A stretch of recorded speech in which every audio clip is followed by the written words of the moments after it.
El derecho a la intimidad en las publicaciones en línea de la rama judicial. Sentencia de unificación de la Corte Constitucional, lectura de la sentencia, parte 7. Te invitamos a suscribirte a este canal de YouTube y si eres abogado te invitamos a nuestra comunidad de apoyo para abogados y estudiantes Educación Legal Abogados Colombia, puedes encontrar el link en la descripción.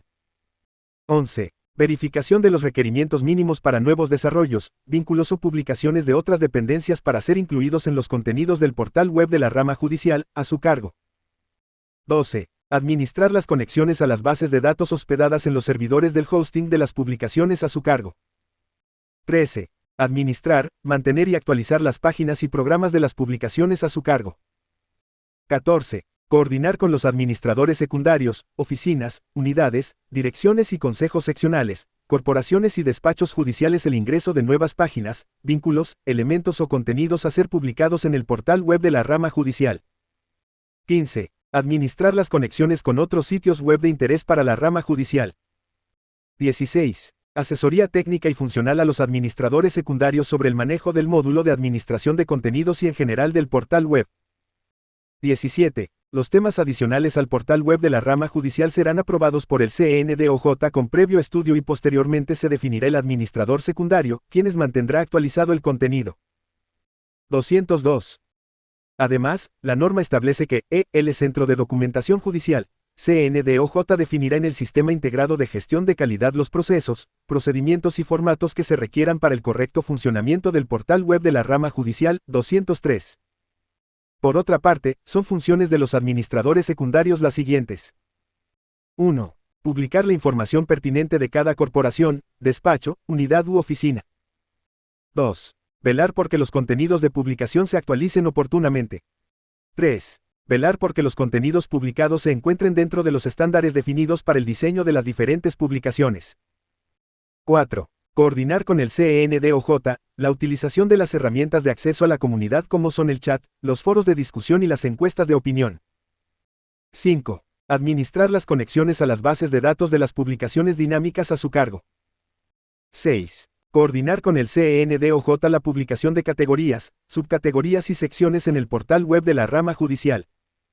7. Administrar, mantener y actualizar las secciones de los contenidos del portal web de la rama judicial y de los aplicativos de los sistemas de información a su cargo. Dentro de sus competencias los administradores secundarios deberán responder por la calidad y presentación oportuna de los contenidos y otros documentos de incorporación en el portal web de la rama judicial. 204.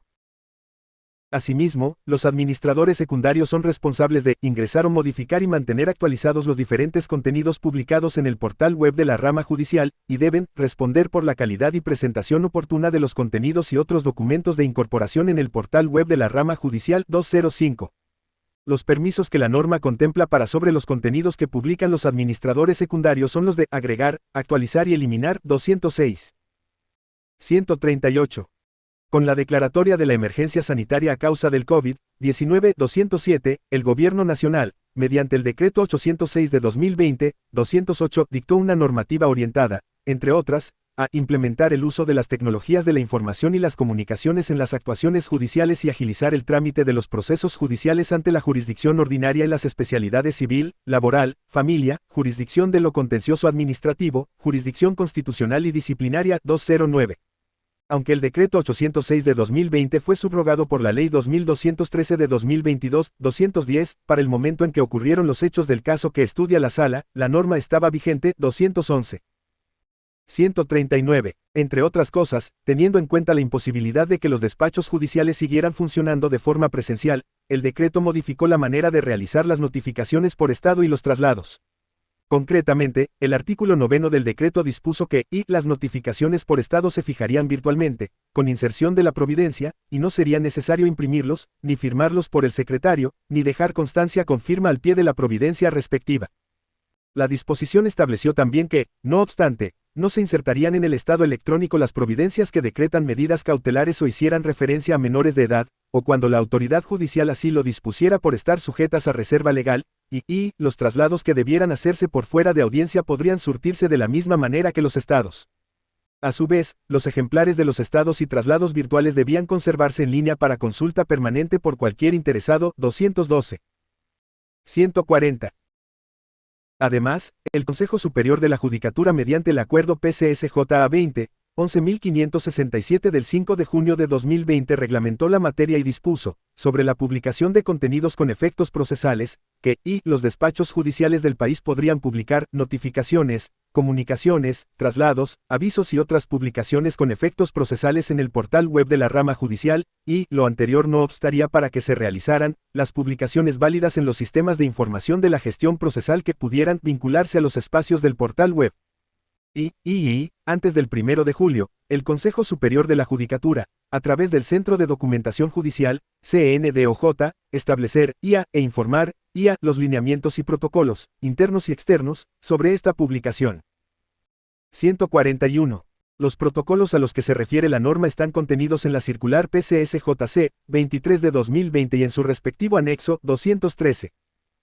La guía contiene, según lo dispuesto en la referida circular, la información general sobre la solicitud del espacio en el portal, el registro del usuario, el acceso e ingreso para agregar y modificar los contenidos y la explicación, a través de los ejemplos de estados electrónicos y control inmediato de legalidad, el paso a paso para la publicación y enlace de contenidos 214. 142. La normativa presentada permite concluir que el portal web de la rama judicial fue concebido como un espacio en la red de divulgación de información pública. El acceso a sus contenidos es público y eso significa que cualquier persona que haga uso de Internet pueda acceder a la información que en este se publica. A su vez, existen diferentes responsabilidades por parte de los actores que publican en el portal web de la rama judicial. Las normas que reglamentan la materia definen claramente las obligaciones a cargo del CNDOJ, como administrador principal, y de los diferentes despachos que tienen un espacio dentro del portal. 143. La llegada de la emergencia sanitaria por el COVID-19 obligó a que el sistema de administración de justicia sufriera un abrupto, drástico y obligado cambio de la presencialidad a la virtualidad. En consecuencia, en la práctica el portal web de la rama judicial ha ido transformando su finalidad, y de ser una plataforma meramente informativa ha pasado a convertirse en un escenario en el que se realiza el principio de publicidad. 144. Delimitación del caso. En este caso le corresponde a la sala resolver si el principio de publicidad obligaba al juzgado demandado a publicar los documentos del proceso en el micrositio que su despacho tiene asignado en el portal web de la rama judicial y si, al hacerlo, vulneró el derecho fundamental a la intimidad personal y familiar de la accionante. 145. Ninguna norma obligaba al juzgado a publicar en el micrositio web los cuadernos del expediente. La sala considera que el juzgado 1, al publicar los cuadernos de demanda principal y de demanda de reconvención digitalizados dentro del proceso de cesación de efectos civiles del matrimonio religioso con radicado no expediente, en el micrositio que tiene habilitado para ello en el portal web de la rama judicial, vulneró el derecho a la intimidad personal y familiar, no solamente del accionante sino también de todas las personas cuyos nombres aparecen involucrados en los referidos documentos, de conformidad con las razones que se expondrán a continuación. 146. En el asunto que ocupa la atención de la sala, el apoderado de la demandante en reconvención solicitó al juzgado que le remitiera, a los correos electrónicos suministrados en la contestación de la demanda inicial y en la demanda de reconvención, la copia de la contestación de la demanda de reconvención presentada por el apoderado del señor P. La anterior petición, teniendo en cuenta que la parte actora principal desconoció la obligación de remitir dicho material en los términos del artículo 78 numeral 14 del Código General del Proceso 215. 147. En consecuencia, el juzgado consideró necesario realizar el traslado electrónico cuestionado ante el deber procesal de parte, numeral 14 del artículo 78 del Código General del Proceso, y así, del trámite que correspondía al asunto, se procedió conforme lo norma el artículo 371 y 110 del Código General del Proceso, fijando la actuación en el micrositio web de la página rama judicial, dispuesto para el juzgado 1, en concordancia con los lineamientos del artículo 2 del decreto 806 de 2020, y el artículo 9 idem 216. Para el juzgado accionado, la actuación desplegada fue con apego a la normatividad vigente al caso, teniendo en cuenta que no había material sensible para evitar publicar, ni menores de edad involucrados, ni tampoco información sometida a reserva legal o que violentara el derecho a las partes 217. 148. No es cierto, como lo afirma el juzgado accionado en la contestación del escrito de tutela, que el artículo 9 del decreto 806 de 2020, vigente al momento en que ocurrieron los hechos, lo obligara a publicar los documentos en el micrositio web del juzgado.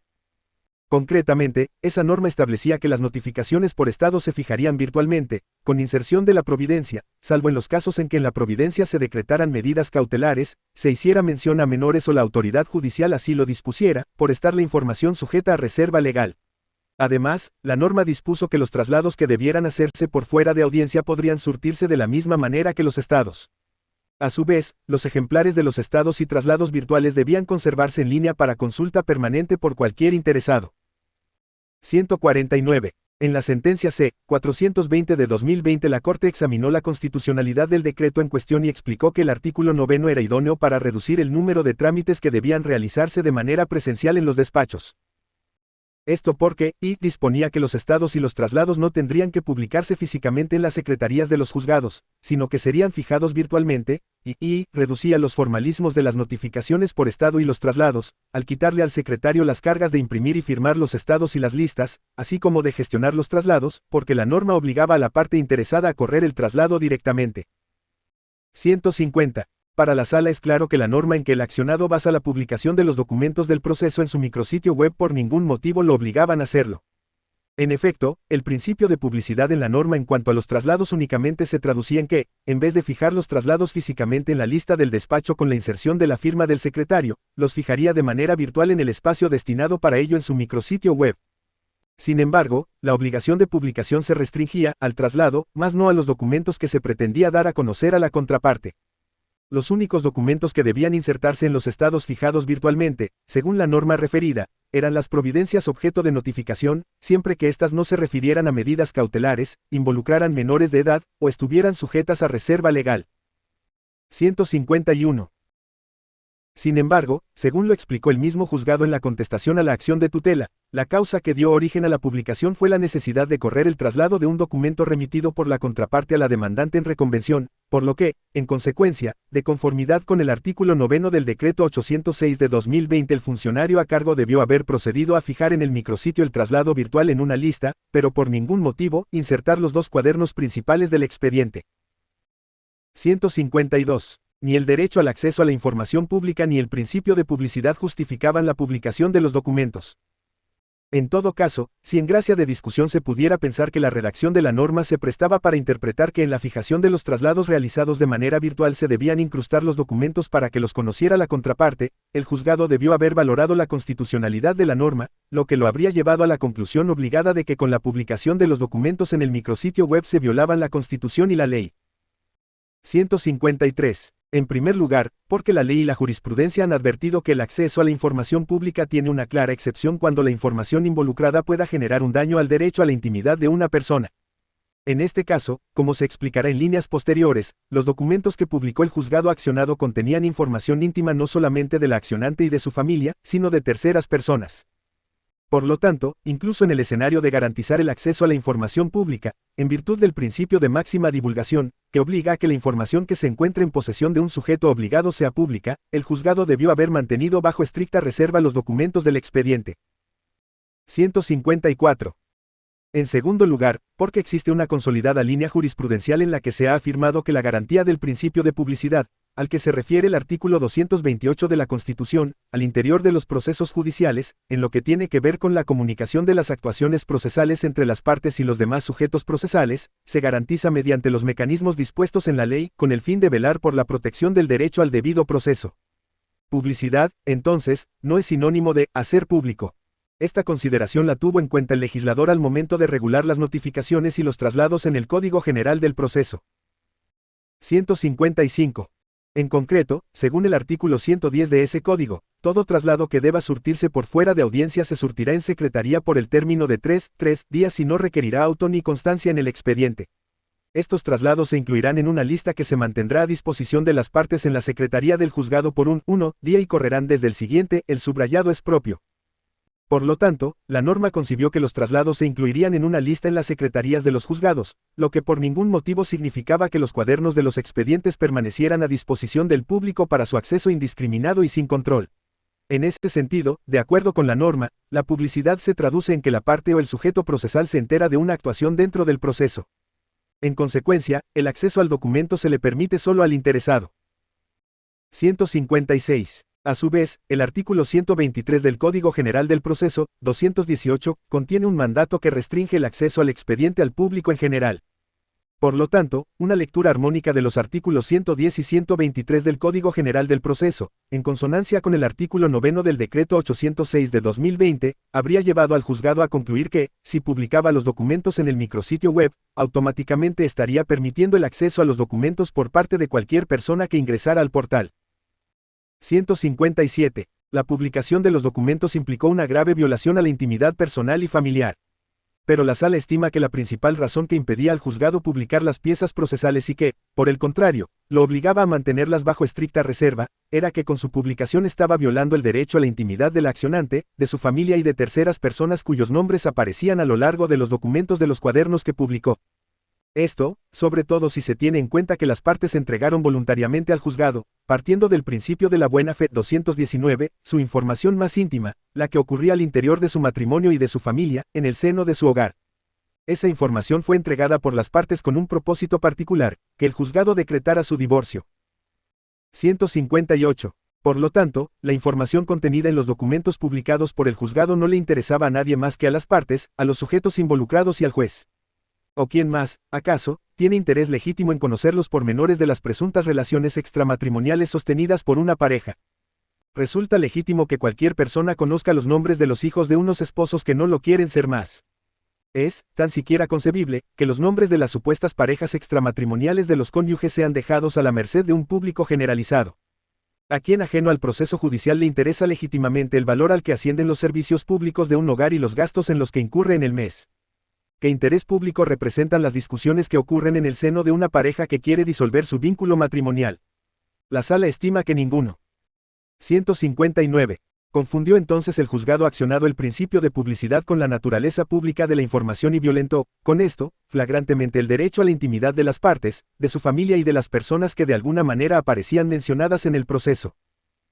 Por lo tanto, resulta reprochable para la Corte que el juzgado accionado haya manifestado en la contestación a la acción de tutela que la publicación de los cuadernos del expediente fue con apego a la normatividad vigente al caso, teniendo en cuenta que no había material sensible para evitar publicar, ni menores de edad involucrados, ni tampoco información sometida a reserva legal o que violentara el derecho a las partes.